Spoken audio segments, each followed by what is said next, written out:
में हम लोग पढ़ेंगे प्राचीन भारतीय इतिहास के स्रोत, प्रागैतिहासिक काल, विंध्य सभ्यता, वैदिक सभ्यता, महाजनपदों का उदय, जैन धर्म, बौद्ध धर्म, शैव धर्म, वैष्णव धर्म, इस्लाम धर्म, ईसाई धर्म, पारसी धर्म, मगध राज्य का उत्कर्ष, सिकंदर, मौर्य साम्राज्य, ब्राह्मण साम्राज्य, भारत के यवन राज्य, शक, कुषाण, संवम युग, गुप्त साम्राज्य, वाकाटक राजवंश, भूत वंश या वर्धन वंश, दक्षिण भारत के प्रमुख राजवंश, सीमावर्ती राजवंशों का अभ्युदय, राजपूत राजवंशों की उत्पत्ति।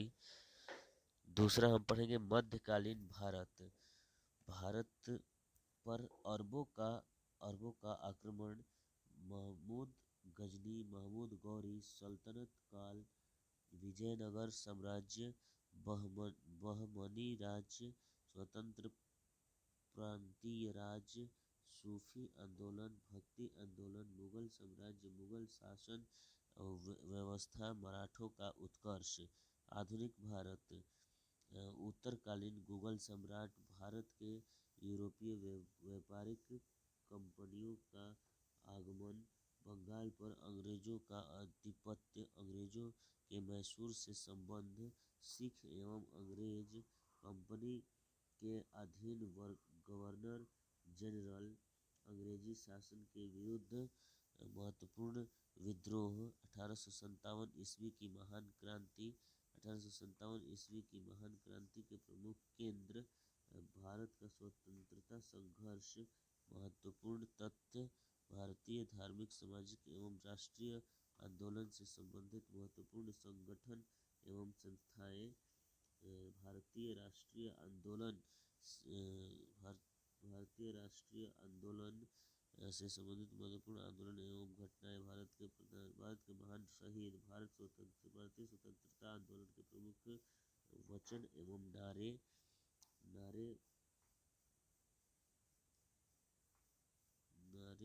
स्वतंत्रता आंदोलन से संबंधित प्रकाशित पत्र, पत्रिकाएं एवं पुस्तकें, उपाधि प्राप्तकर्ता एवं दाता, कांग्रेस अधिवेशन कब और कहाँ, ब्रिटिशकालीन आयोग समितियां, भारतीय प्रेस का विकास, भारत की ऐतिहासिक लड़ाई या प्रमुख राजवंश संस्थापक तथा राजधानी, सामाजिक सुधार अधिनियम, मुस्लिम सामाजिक धार्मिक आंदोलन एवं संगठन, विश्व इतिहास एक, पुनर्जागरण विश्व इतिहास एक, पुनर्जागरण, अमेरिका का स्वतंत्रता संग्राम, फ्रांस की राजक्रांति, इटली का एकीकरण, जर्मनी का एकीकरण, रूसी क्रांति, औद्योगिक क्रांति, इंग्लैंड में क्रांति, प्रथम विश्व युद्ध, चीनी क्रांति, तुर्की, इटली में फैसिस्टों का उदय, जर्मनी में नाजीवाद का उदय, जापानी साम्राज्यवाद, द्वितीय विश्व युद्ध।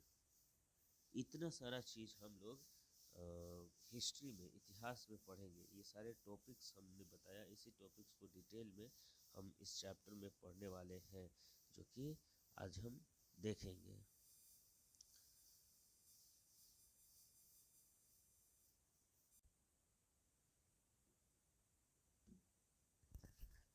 नमस्कार मेरे साथियों, आज हम देखेंगे यजुर्वेद।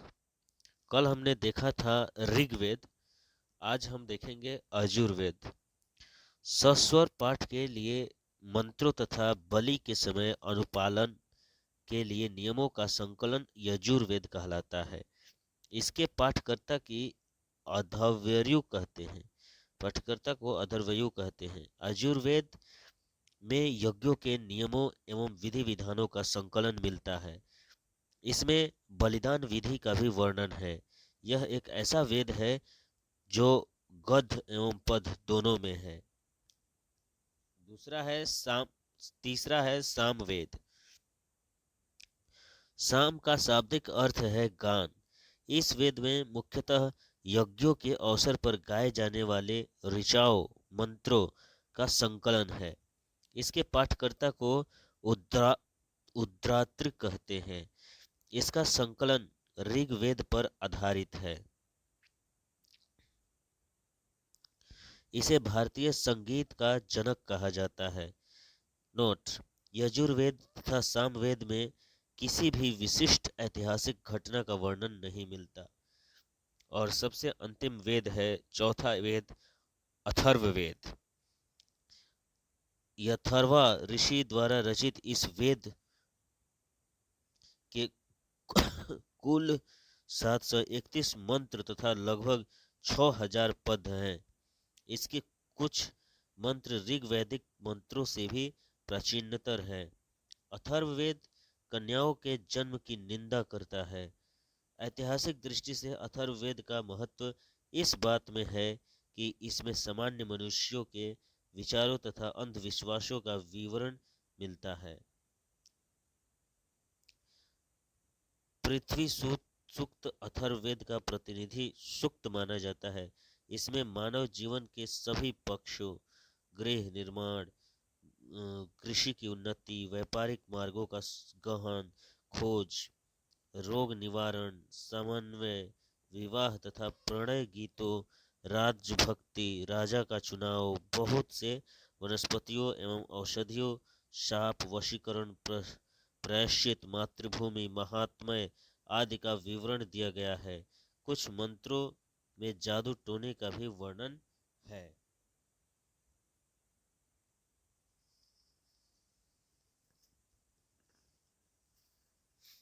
अथर्ववेद में परीक्षित को कुरुओं का राजा कहा गया है तथा कुरु देश के समृद्धि का अच्छा चित्रण मिलता है। इसमें सभा एवं समिति को प्रजापति की 2 पुत्रियों कहा गया है।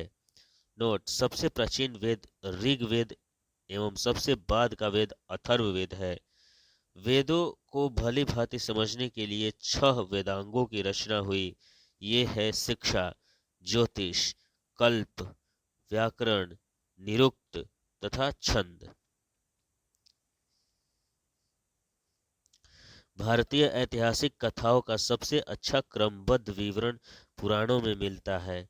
इसके रचयिता लोमहर्ष अथवा इनके पुत्र उग्रश्रवा माने जाते हैं।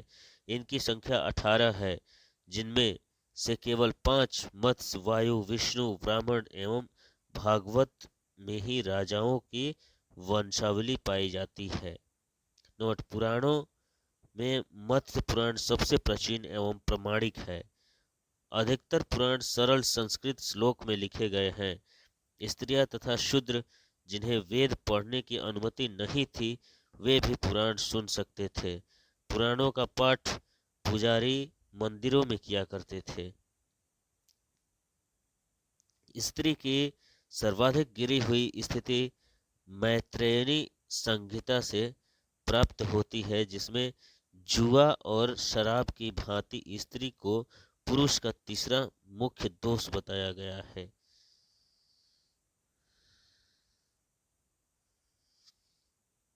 सतपथ ब्राह्मण में स्त्री को पुरुष की अर्धांगिनी कहा गया है।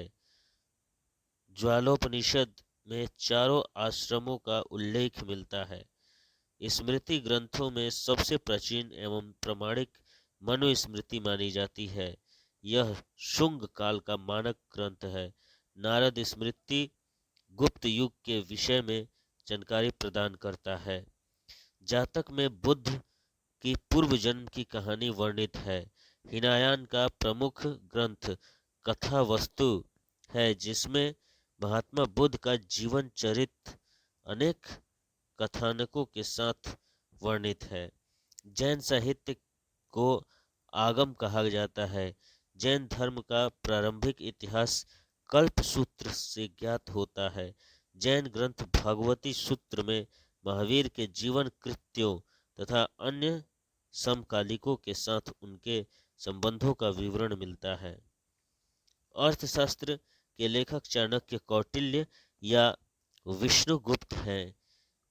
यह 15 अधिकरणों एवं 180 प्रकरणों में विभाजित है। इससे मौर्यकालीन इतिहास की जानकारी प्राप्त होती है। अनुवादक सामशास्त्री। संस्कृत साहित्य में ऐतिहासिक घटनाओं को क्रमबद्ध लिखने का सर्वप्रथम प्रयास कल्हड़ कल्हड़ के द्वारा किया गया। कल्हड़ द्वारा रचित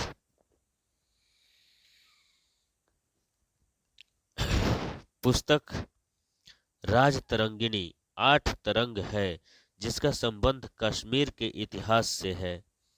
अरबों की सिंध विजय का वृत्तांत चचनामा लेखक अली अहमद में सुरक्षित है। अष्टध्यायी संस्कृत भाषा व्याकरण की प्रथम पुस्तक के लेखक पाणिनि है। इससे मौर्य मौर्य के पहले का इतिहास तथा मौर्य युगीन राजनीतिक अवस्था की जानकारी प्राप्त होती है। कात्यायन की गार्गी संहिता एक ज्योतिष ग्रंथ है, फिर भी इसमें भारत पर होने वाले यवन आक्रमण का उल्लेख मिलता है। पतंजलि पुष्यमित्र शुंग के पुरोहित थे। इनके महाभाष्य से शुंगों के इतिहास का पता चलता है। विदेशी यात्रियों से मिलने वाली प्रमुख जानकारी। ए यूनानी रोमन लेखक टेशियस टेशियस यह ईरान का एक राजवैद्य था। भारत के संबंध में इसका विवरण आश्चर्यजनक कहानियों से परिपूर्ण होने के कारण अविश्वसनीय है। हेरोडेटस इसे इतिहास का पिता कहा जाता है। इसने अपनी पुस्तक हिस्टोरिका में 5वीं शताब्दी ईसा पूर्व के भारत फारस ईरान के संबंध का वर्णन किया है, परंतु इसका विवरण भी अनुश्रुतियों एवं अफवाहों पर आधारित है। तीसरा, सिकंदर के साथ आने वाले लेखकों में निर्याकस, अनेसिक्रटस तथा अरिस्टोबुलस के विवरण अधिक प्रामाणिक एवं विश्वसनीय है। मेगास्थनीज यह सेल्यूकस निकेटर का राजदूत था, जो चंद्रगुप्त मौर्य के राज दरबार में आया था। इसने अपनी पुस्तक इंडिका में मौर्य युगीन समाज एवं संस्कृति के विषय में लिखा है। डाइमेकस यह सीरियन नरेश अंतियोकस का राजदूत था, जो बिंदुसार के राज दरबार में आया था। इसका विवरण भी मौर्य युग से संबंधित है। डायोनीसियस यह मिस्र नरेश टॉलमी फिलेडेल्फस का राजदूत था, जो अशोक के राज दरबार में आया था। टॉलमी इसने 2री शताब्दी में भारत का भूगोल नामक पुस्तक लिखी।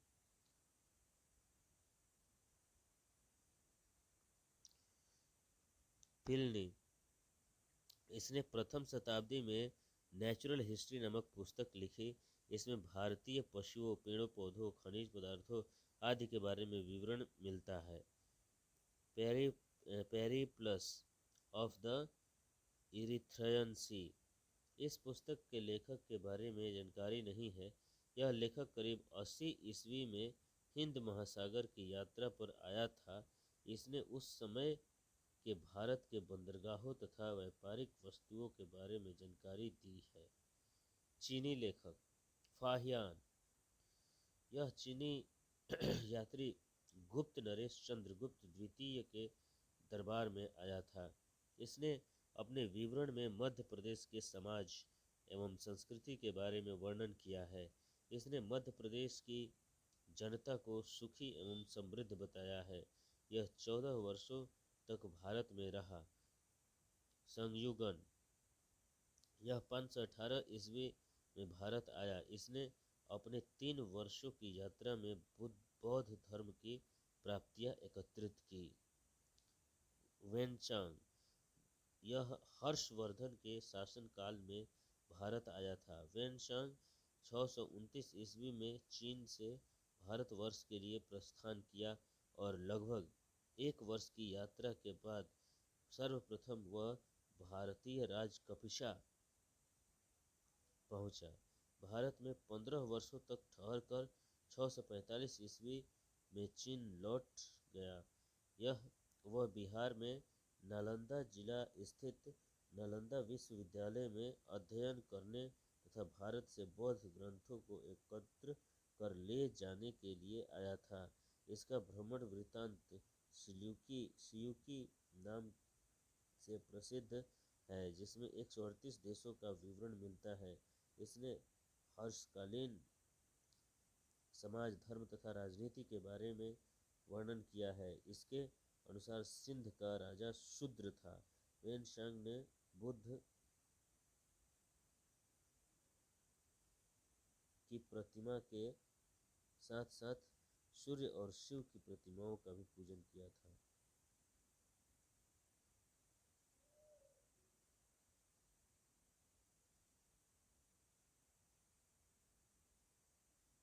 नोट: वेनशांग के अध्ययन के समय नालंदा विश्वविद्यालय के कुलपति आचार्य शीलभद्र थे।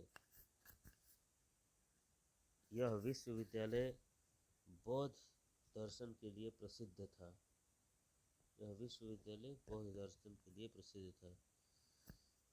इतिशंग यह 7वीं शताब्दी के अंत में भारत आया। इसने अपने विवरण में नालंदा विश्वविद्यालय, विक्रमशिला विश्वविद्यालय तथा अपने समय के भारत का वर्णन किया है। और तीसरा है अरबी लेखक। अरबी लेखक में अल-बरूनी, यह महमूद गजनवी के साथ भारत आया था। अरबी में लिखी गई उसकी कृति किताब उल हिंद या तहकीक-ए-हिंद भारत की खोज आज भी इतिहासकारों के लिए एक महत्वपूर्ण खोज स्रोत है। यह एक विस्तृत ग्रंथ है जो धर्म और दर्शन, त्योहारों, खगोल विज्ञान, कीमिया, रीति रिवाजों तथा प्रथाओं, सामाजिक जीवन, भार तौल तथा मापन विधियों, मूर्तिकला, कानून, मापतंत्र, विज्ञान आदि विषयों के आधार पर 80 अध्यायों में विभाजित है। इसमें राजपूत कालीन समाज, धर्म, रीति रिवाज, राजनीति आदि पर सुंदर प्रकाश डाला गया है। इब्न बतूता, इसके द्वारा अरबी भाषा में लिखा गया उसका यात्रा वृत्तांत, जिसे रेहला कहा जाता है, 14वीं शताब्दी में भारतीय उपमहाद्वीप के सामाजिक तथा सांस्कृतिक जीवन के विषय में बहुत ही प्रचुर तथा सबसे रोचक जानकारियाँ देता है। 1313 ईस्वी में दिल्ली पहुंचने पर इसकी विद्वता से प्रभावित होकर सुल्तान मुहम्मद बिन तुगलक ने उसे दिल्ली का काजी या न्यायाधीश नियुक्त किया। अन्य लेखक में सबसे पहला तारानाथ, यह एक तिब्बती लेखक था। इसने कंग्यूर तथा तंग्यूर नामक ग्रंथ की रचना की। इनसे भारतीय इतिहास के बारे में जानकारी मिलती है। मार्को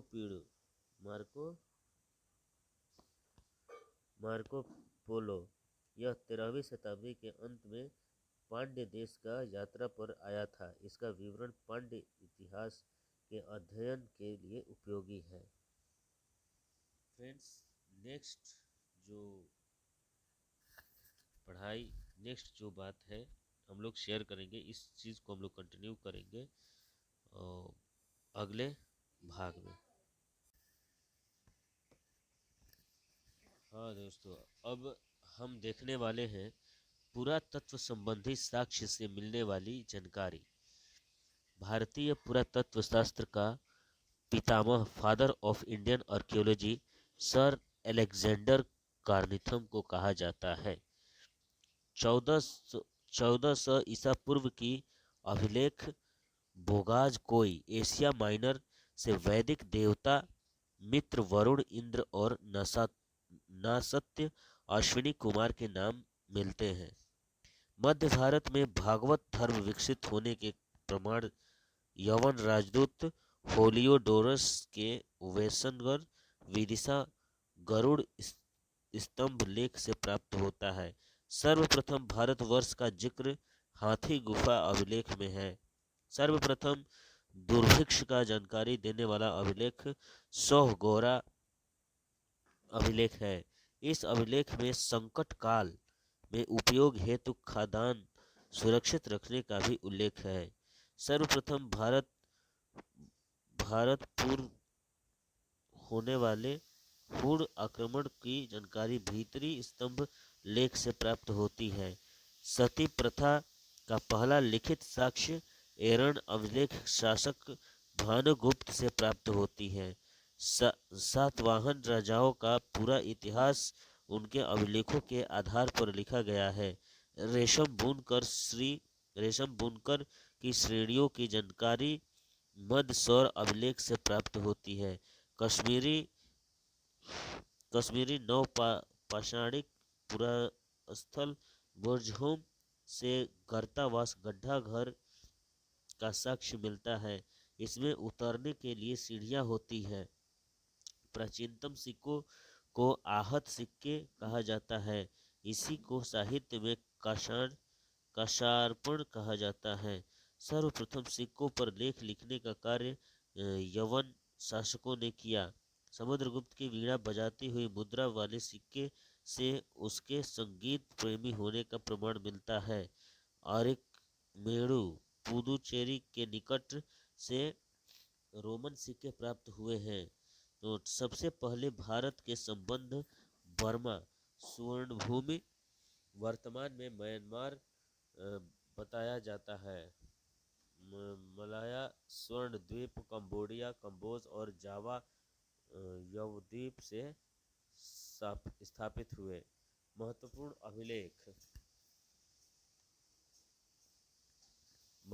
अभिलेख हाथी गुम्फा अभिलेख तिथि रहित अभिलेख कलिंग राज खारवेल अभिलेख और शासक अभिलेख में जूनागढ़ गिरनार अभिलेख शासक है रुद्रदामन अभिलेख नासिक अभिलेख गौतम बलश्री प्रयाग स्तंभ लेख समुद्रगुप्त एहोल अभिलेख पुलकेशिन टू मंदसौर अभिलेख मलावा नरेश यशोवर्मन ग्वालियर अभिलेख प्रतिहार नरेश भोज भीतरी एवं जुनाड़ अभिलेख स्कंदगुप्त देवपाड़ा अभिलेख बंगाल शासक विजय सेन।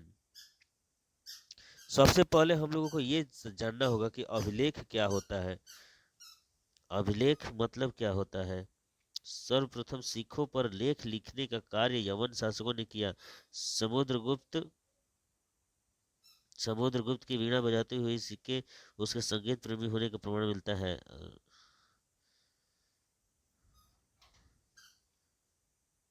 हाँ, सती प्रथा का पहला लिखित साक्ष्य एरन अभिलेख मीन्स जो भी लिखित साक्ष्य होता है उसको अभिलेख कहा जाता है।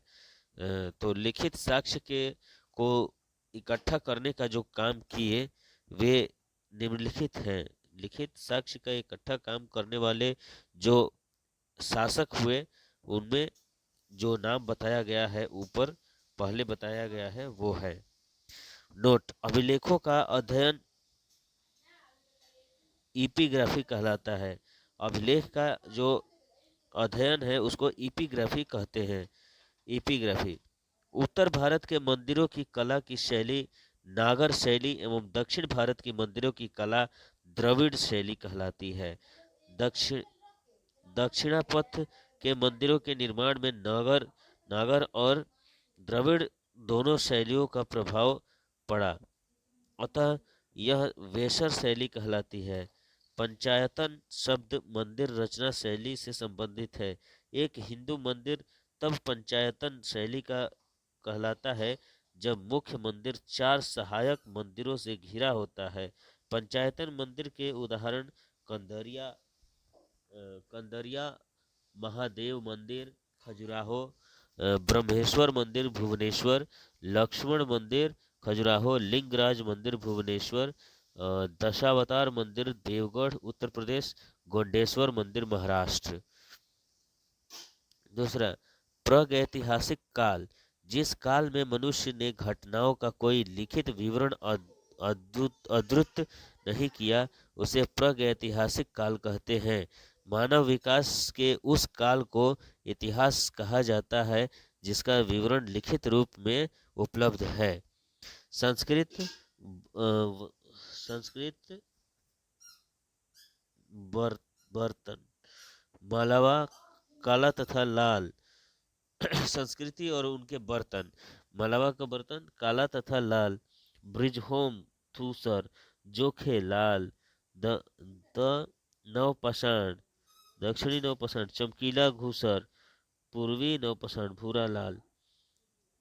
आठ ऐतिहासिक काल, उस काल को कहते हैं जिस काल में लेखन कला के प्रचलन के बाद उसका उपलब्ध लेख पढ़े नहीं जा सके हैं।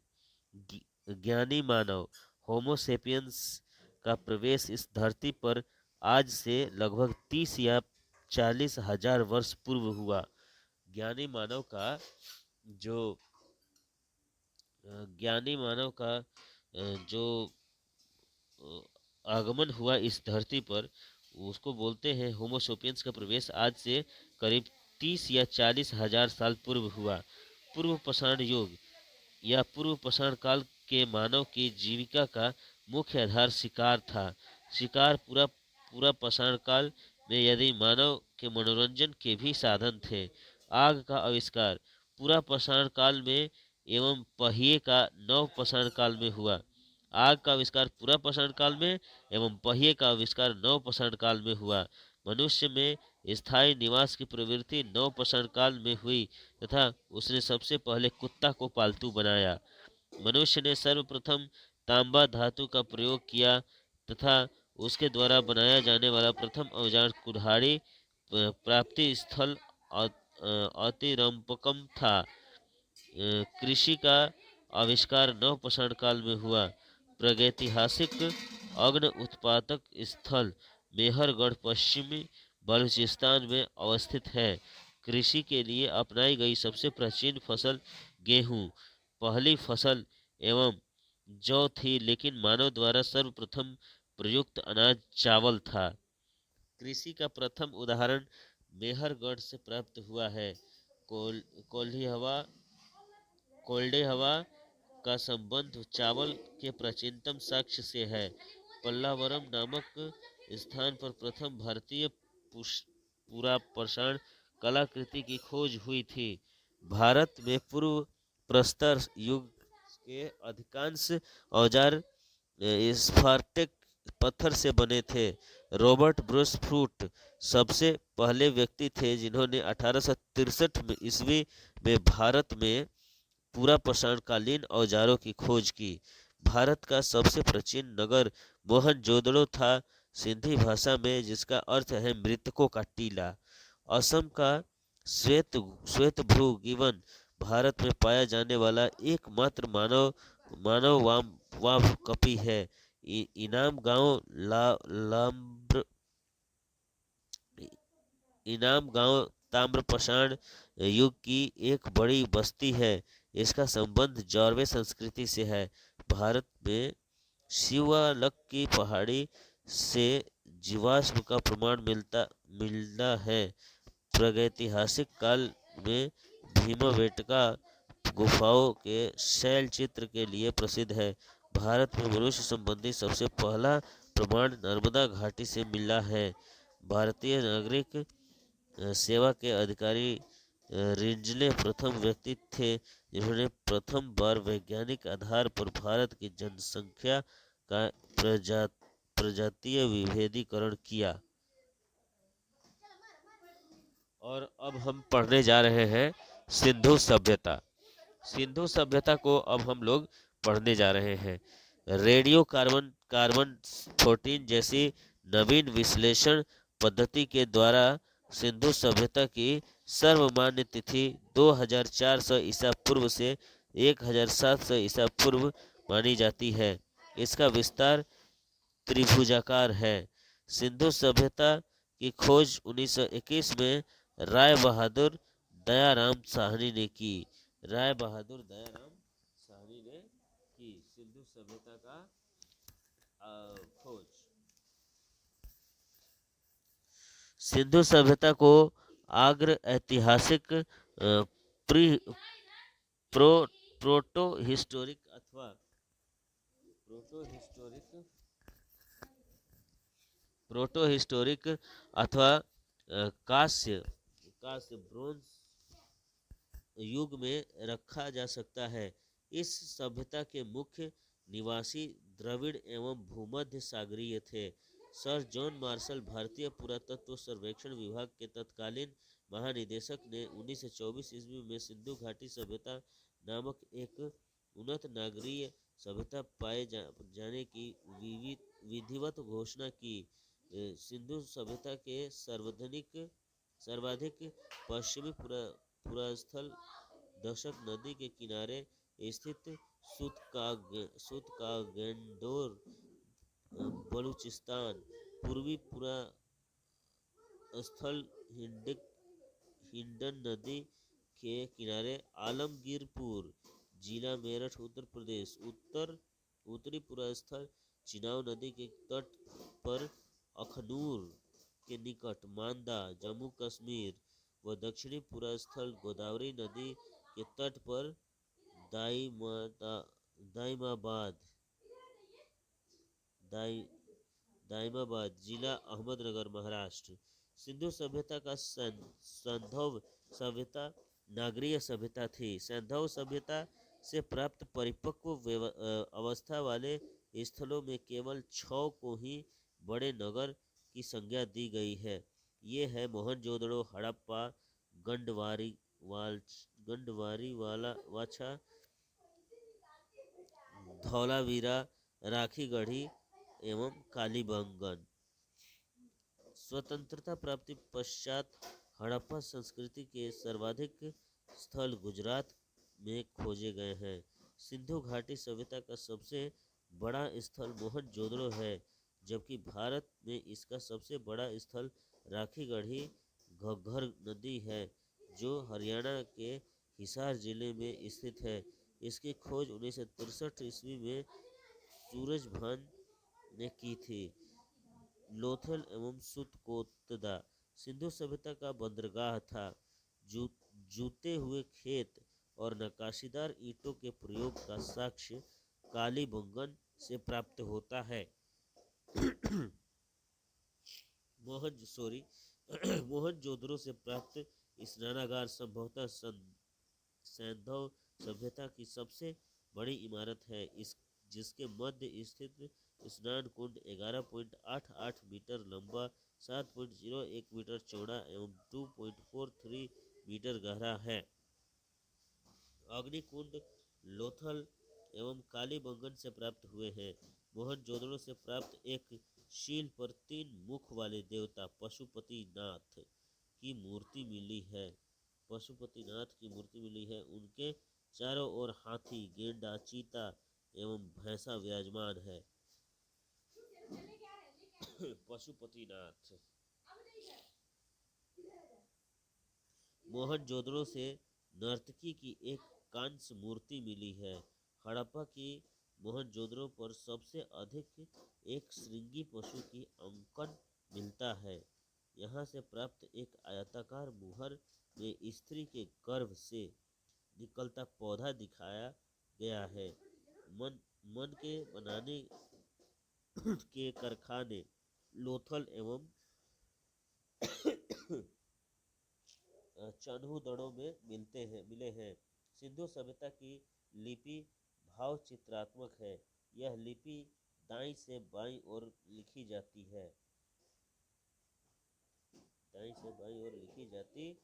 थी। जब अभिलेख एक से अधिक पंक्तियों का होता था तो पहली पंक्ति दाएं से बाएं और दूसरी बाएं से दाएं और लिखी जाती थी। सिंधु सिंधु सभ्यता के प्रमुख स्थल नदी उत्खननकर्ता एवं वर्तमान स्थिति।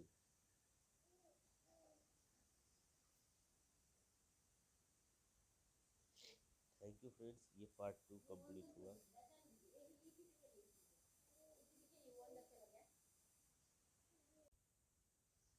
तो दोस्तों, आज हम देखेंगे सैन्धो सभ्यता के प्रमुख स्थल नदी उत्खननकर्ता एवं वर्तमान स्थिति। फर्स्ट, हड़प्पा। प्रमुख स्थल हड़प्पा नदी, रावी नदी। स्थिति पाकिस्तान के पंजाब प्रांत का साहिवाल जिला। उत्खननकर्ता दयाराम साहनी 1921, मधु स्वरूप वत्स 1926, व्हीलर 1946। मोहनजोदड़ो नदी सिंधु। स्थिति पाकिस्तान के सिंध प्रांत का लरकाना जिला। उत्खननकर्ता राखाल दास बनर्जी 1922, मेके 1927, व्हीलर 1930। प्रमुख स्थल चन्हुदड़ो नदी सिंध प्रांत पाकिस्तान, नवाब शाह जिला। उत्खननकर्ता मेके 1925, एनजी मजूमदार 1931। प्रमुख स्थल कालीबंगन नदी घंघर। स्थिति राजस्थान का हनुमानगढ़ जिला। उत्खननकर्ता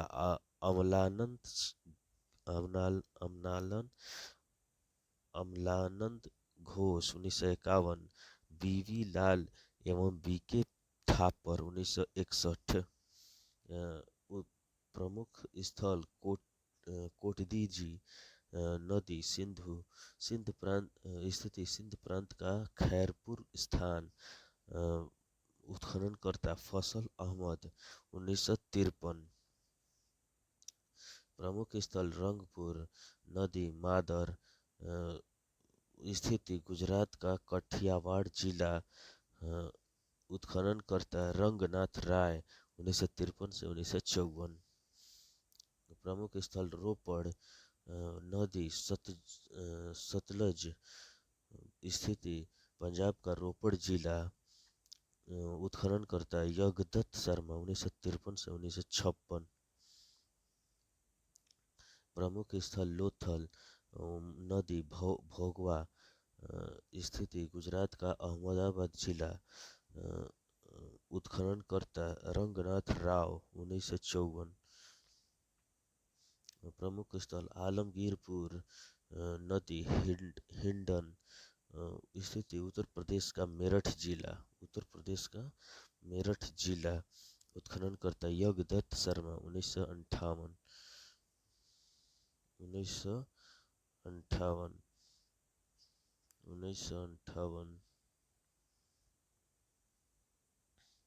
प्रमुख स्थल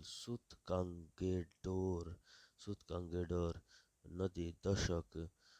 स्थिति पाकिस्तान के मकरान में समुद्र तट के किनारे।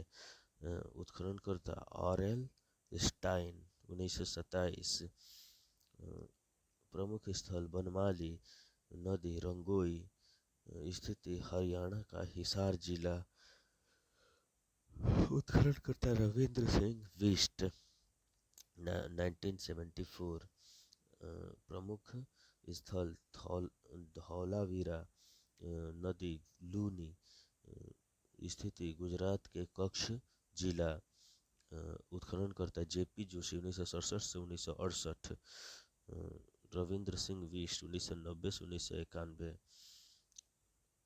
प्रमुख स्थल सुतकाह नदी सादिकौर। स्थिति दक्षिण बलूचिस्तान। उत्खननकर्ता George tales 1962।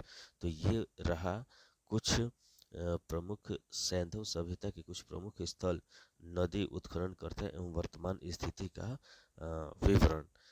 नेक्स्ट हम लोग आगे बढ़ते हुए देखेंगे कि सैंधववासी सूती एवं ऊनी वस्त्रों का प्रयोग करते थे।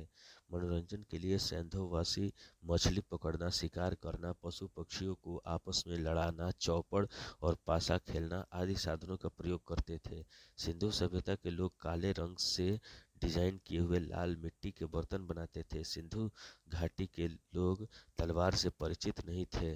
कालीबंगन एकमात्र हड़प्पा कालीन स्थल था जिसका निचला शहर सामान्य लोगों के रहने हेतु भी किले से घिरा हुआ था। कालीबंगन का अर्थ है काली चूड़िया। यहाँ से पूर्व हड़प्पा स्तरों के खेत जोते जाने के और अग्नि पूजा की प्रथा के प्रमाण मिले हैं। पर्दा प्रथा एवं वेश्यावृत्ति सैंधव सभ्यता में प्रचलित थे। शवों को जलाने एवं गाड़ने यानी दोनों प्रथाएं प्रचलित थे। हड़प्पा में शवों को दफनाने जबकि मोहनजोदड़ो में जलाने की प्रथा विद्यमान थी। लोथल एवं कालीबंगा में युग्म समाधियां मिली है। सैंधव सभ्यता के विनाश का संभवतः सबसे प्रभावी कारण बाढ़ था। आग में पकी हुई मिट्टी का टेराकोटा कहा जाता है। टेराकोटा कहा जाता है। आगे हम लोग वैदिक सभ्यता देखेंगे।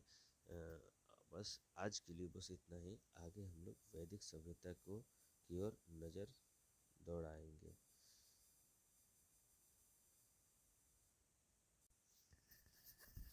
वैदिक सभ्यता।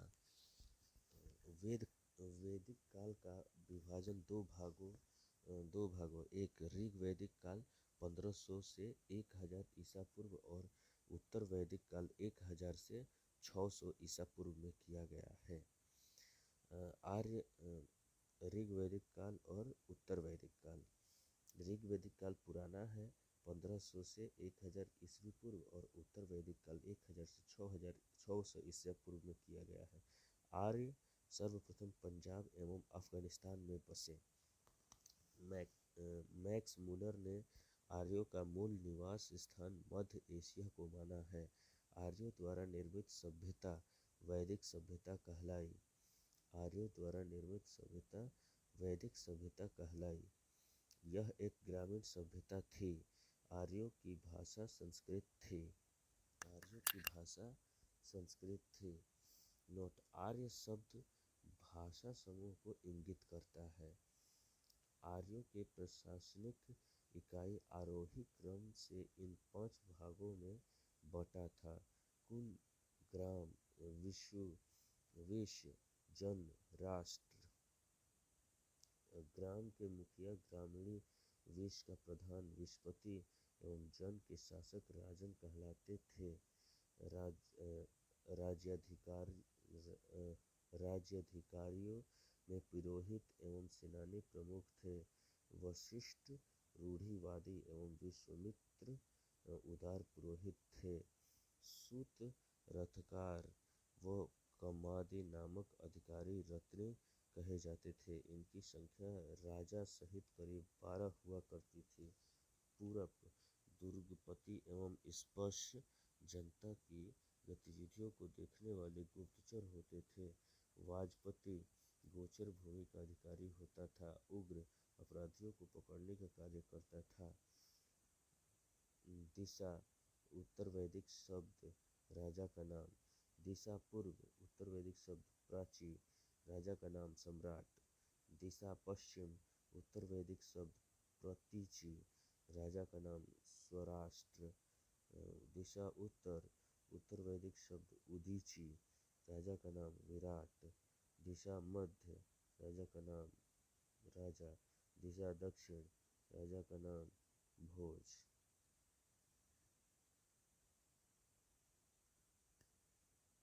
सभा एवं समिति राजा को सलाह देने वाली संस्था थी। सभा श्रेष्ठ एवं संभ्रांत लोगों की संस्था थी, जबकि समिति सामान्य जनता का प्रतिनिधित्व करती थी। इसके अध्यक्ष को ईशान कहा जाता था। स्त्रियां सभा एवं समितियों में भाग ले सकती थी। युद्ध में कबीले का नेतृत्व राजा करता था। युद्ध के लिए गविष्ठ शब्द का प्रयोग किया गया है। इसका अर्थ है गायों की खोज। 10 राग युद्ध का उल्लेख ऋग्वेद में 7वें मंडल में है। ऋग्वेद के 7वें मंडल में है। यह युद्ध परुषणी रावी नदी के तट पर सुदास एवं 10 जनों के बीच लड़ा गया, जिसमें सुदास विजयी हुआ। उपनिषदों की कुल संख्या है 108, महापुराणों की संख्या है 18, वेदांग की संख्या है 6, जिसमें सुखदास की विजय हुआ। ऋग्वेदिक धीरे धीरे तो पढ़ गए। ऋग्वैदिक समाज 4 वर्णों में विभक्त था। ये वर्ण थे ब्राह्मण, क्षत्रिय, वैश्य और शूद्र। ब्राह्मण, क्षत्रिय, वैश्य और शूद्र। यह विभाजन व्यवसाय पर आधारित था। ऋग्वेद के 10वें मंडल के पुरुषसूक्त में चतुर्वर्णों का उल्लेख मिलता है। इसमें कहा गया है कि ब्राह्मण परम पुरुष के मुख से, क्षत्रिय उनकी भुजाओं से, इसमें कहा गया है कि ब्राह्मण परम पुरुष के मुख से, क्षत्रिय उनकी भुजाओं से, वैश्य उनकी जांघों से एवं शूद्र उनके पैरों से उत्पन्न हुए हैं। आर्यों का समाज पितृ प्रधान था। समाज की सबसे छोटी इकाई परिवार या कुल थी, जिसका मुखिया पिता होता था, जिसे कुलप कहा जाता था। स्त्रियां इस काल में अपने पति के साथ यज्ञ कार्य में भाग लेती थी। बाल विवाह एवं पर्दा प्रथा का प्रचलन नहीं था। विधवा अपने मृतक पति के छोटे भाई देवर से विवाह कर सकती थी। स्त्रियां शिक्षा ग्रहण करती थी। ऋग्वेद में लोपामुद्रा, घोषा, सिक्ता, आपला एवं विश्वास जैसी विदुषी स्त्रियों का वर्णन है। गार्गे ने याज्ञवल्क्य को वाद विवाद की चुनौती दी थी। जीवन भर अविवाहित रहने वाली महिलाओं को अमाजु कहा जाता था। जीविकोपार्जन के लिए वेद वेदांग पढ़ाने वाला अध्यापक उपाध्याय कहलाता था। आर्यों का मुख्य पेय पदार्थ सोमरस था। यह वनस्पति से बनाया जाता था। आर्य मुख्यतः 3 प्रकार के वस्त्रों का प्रयोग करते थे: वास, दूसरा अधिवास और तीसरा उष्णीष। अंदर पहनने वाले कपड़े को नीवी कहा जाता था। प्रमुख दर्शन एवं उनके प्रवर्तक। दर्शन चार्वाक, प्रवर्तक चार्वाक के दर्शन पूर्व मीमांसा, प्रवर्तक जैमिनी। दर्शन योग, प्रवर्तक पतंजलि। दर्शन उत्तर मीमांसा, प्रवर्तक बदरायण। दर्शन सांख्य, प्रवर्तक कपिल। दर्शन वैशेषिक, प्रवर्तक कणाद या उल्लूक। दर्शन न्याय, प्रवर्तक गौतम। महर्षि कणाद को भारतीय परमाणुवाद का जनक कहा गया है। आर्यों के मनोरंजन के कुछ साधन थे: संगीत, रथ दौड़, घुड़दौड़ एवं धूत क्रीड़ा। आर्यों का मुख्य व्यवसाय पशुपालन एवं कृषि था। गाय को अधन्या न मारे जाने योग्य पशु की श्रेणी में रखा गया था। गाय की हत्या करने वाले या उसके घायल करने वाले के लिए वेदों में मृत्यु दंड अथवा देश से निकाले की व्यवस्था की गई है। आर्यों का प्रिय पशु घोड़ा एवं सर्वाधिक प्रिय देवता इंद्र थे। आर्यों द्वारा खोजी गई धातु लोहा थी, जिसे श्याम अयस्क कहा जाता था। तांबे को लोहित अयस्क कहा जाता था। व्यापार हेतु दूर दूर तक जाने वाले व्यक्ति को पणी कहते थे। लेन देन में वस्तु विनिमय की प्रणाली प्रचलित थी।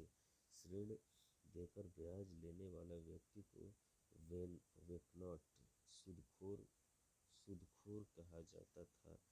ऋण देकर ब्याज लेने वाला व्यक्ति को वेकनॉट, सूदखोर कहा जाता था। मनुष्य एवं देवता के बीच मध्यस्थ की भूमिका निभाने वाले देवता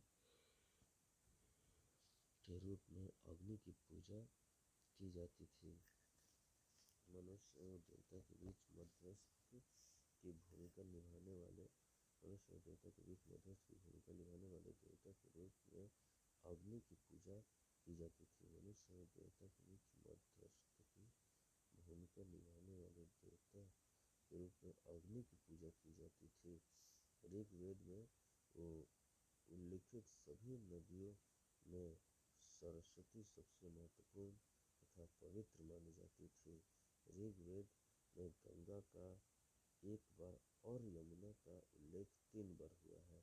लेकिन गंगा का एक बार और यमुना का उल्लेख 3 बार हुआ है। इसमें सिंधु नदी का उल्लेख सर्वाधिक बार हुआ है।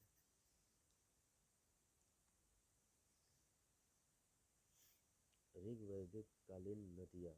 प्राचीन नाम, आधुनिक नाम। प्राचीन नाम कुंभ, आधुनिक नाम पूरम। प्राचीन नाम पुरम, कुभा, काबुल, वितस्ता, झेलम, आस्किनी, चिनाब, परुष्णी, रावी, शत्रुदी, सतलज, विपाशा, व्यास, सदानीरा, गंडक, दृशधति, घग्गर, गोमती, गोमल, सुवस्तु, स्वात। तो ये कुछ ऐसे नाम थे जो कि ऋग्वैदिक कालीन की नदियाँ थी, जो कि आधुनिक वैदिक नाम में चेंज हो गया था। तो आज के लिए जो इस चैप्टर में पढ़ाई हुआ बस इतना ही। नेक्स्ट हम लोग हिस्ट्री पढ़ेंगे नेक्स्ट क्लास में। तब तक के लिए धन्यवाद। उत्तर वैदिक काल में इंद्र के स्थान पर प्रजापति सर्वाधिक प्रिय देवता हो गए थे। उत्तर वैदिक काल में इंद्र के स्थान पर प्रजापति सर्वाधिक प्रिय देवता हो गए थे। विष्णु के 3 पगों की कल्पना का विकास उत्तर वैदिक काल में ही हुआ। उत्तर वैदिक कालीन देवता इंद्र, युद्ध का नेता एवं वर्षा का देवता अग्नि देवता एवं मनुष्य के बीच मध्यस्थ, वरुण पृथ्वी एवं सूर्य के निर्माता, समुद्र का देवता, विश्व के नियामक एवं शासक, सत्य का प्रतीक, ऋतु परिवर्तन एवं दिन रात का कर्ता, धौ आकाश का देवता सबसे प्राचीन, सोम वनस्पति देवता, उषा प्रगति एवं उत्थान देवता, अश्विन विपत्तियों को हरने वाले देवता, भूषण पशुओं का देवता, विष्णु विश्व के संरक्षक एवं पालनकर्ता, मारुत आंधी तूफान का देवता।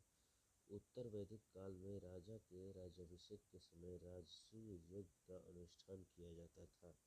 उत्तर वैदिक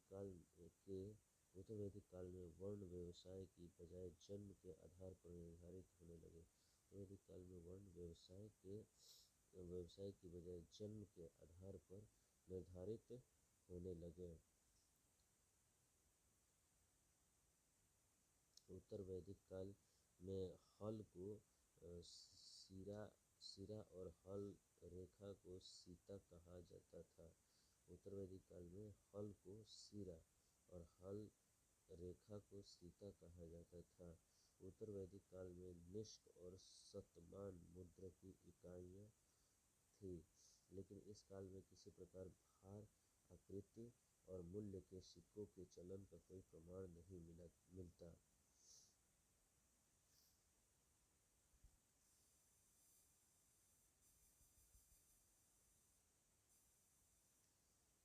उत्तर वैदिक काल में निष्क और शतमान मुद्रा की इकाइयाँ थी, लेकिन इस काल में किसी खास भार, आकृति और मूल्य के सिक्कों के चलन का कोई प्रमाण नहीं मिलता। सांख्य दर्शन भारत के सभी दर्शनों में सबसे प्राचीन है। इसके अनुसार मूल तत्व 25 है, जिनमें प्रकृति पहला तत्व है। सत्यमेव जयते मुंडकोपनिषद से लिया गया है। इसी उपनिषद में यज्ञ की तुलना फूटी नाव से की गई है। गायत्री मंत्र सवित्री नामक देवता को संबोधित है, जिसका संबंध ऋग्वेद से है। लोगों को आर्य बनाने के लिए विश्वामित्र ने गायत्री मंत्र की रचना की। श्राद्ध की प्रथा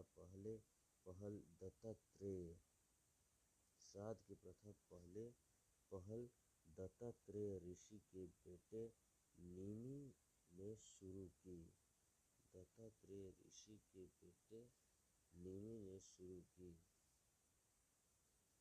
श्राद्ध की प्रथा पहल दत्तात्रेय ऋषि के बेटे निमि ने शुरू की। उत्तर वैदिक काल में कौशाम्बी नगर में प्रथम बार पक्की ईंटों का प्रयोग किया गया। महाकाव्य दो है, महाभारत एवं रामायण। महाभारत का पुराना नाम जय संहिता है। यह विश्व का सबसे बड़ा महाकाव्य है। गौत्र नामक संस्था का जन्म उत्तर वैदिक काल में हुआ। नोट: वेदांत दर्शन के मौलिक ग्रंथ ब्रह्म सूत्र या वेदांत सूत्र की रचना बदरायण ने की थी।